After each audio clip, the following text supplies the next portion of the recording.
Hello everyone, আসসালামু আলাইকুম। Welcome back to my another new mini blog. সবাই কেমন আছেন? আশা করছি সবাই খুব বেশি ভালো আছেন।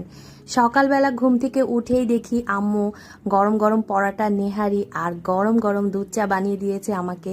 সকালবেলায় বৃষ্টি বৃষ্টি ওয়েদারে এভাবে বারান্দার সামনে বসে পরোটা দিয়ে নেহারি খেতে কিন্তু আমার কাছে দারুণ লাগছিল।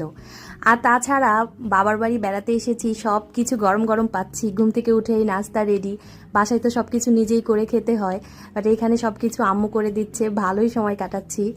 আমি তো এখানে আসার পর থেকেই পরোটা, লুচি এই টাইপের খাবারগুলোই বেশি খাচ্ছি, কারণ সাধারণত ঢাকাতে লুচিটা কমই খাওয়া হয়, এখানে আসলে একটু বেশি খাওয়া হয়।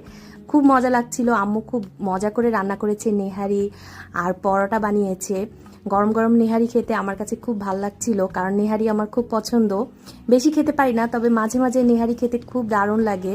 আর তাছাড়া আজকের ওয়েদারটা মাশাল্লাহ এত সুন্দর, যার কারণে কিন্তু আমি বারান্দায় বসেই নেহারি দিয়ে পরোটা খাচ্ছি, কারণ বাইরে এত সুন্দর একটা ওয়েদার। গুড়ি গুড়ি বৃষ্টিও হচ্ছিল, ভিডিওর ভিতর বোঝা যাচ্ছে কিনা জানি না, বাট বাইরে কিন্তু গুড়ি গুড়ি বৃষ্টি হচ্ছে, মেঘ করেছে। তার ভিতরে বসে বসে পরোটা খাচ্ছি নেহারি দিয়ে, গরম গরম চা, দুধ চা তো আমার খুব পছন্দ, সেটা ট্রাই করছি। আমার কাছে দারুণ লাগছে। আমি একটু বাইরের ওয়েদারটাও শেয়ার করে দিচ্ছি আপনাদের সাথে। বাইরের ওয়েদার কিন্তু অনেক সুন্দর, গুড়ি গুড়ি বৃষ্টি পড়ছে। ভিডিওর ভিতরে বোঝা যাচ্ছে কিনা জানি না, বাট বাইরে কিন্তু অনেক বৃষ্টি হচ্ছে। আমার কাছে কিন্তু খুব ভালো লাগছিল এখানে বসে বসে খেতে। আমি খুলনাতে আসলে সাধারণত বারান্দার সামনেই আমি একটা মোড়া পেতে বসে থাকি, কারণ আমাদের খুলনার বাসার বারান্দাটা হচ্ছে ওপেন বারান্দা, অর্ধেক করা।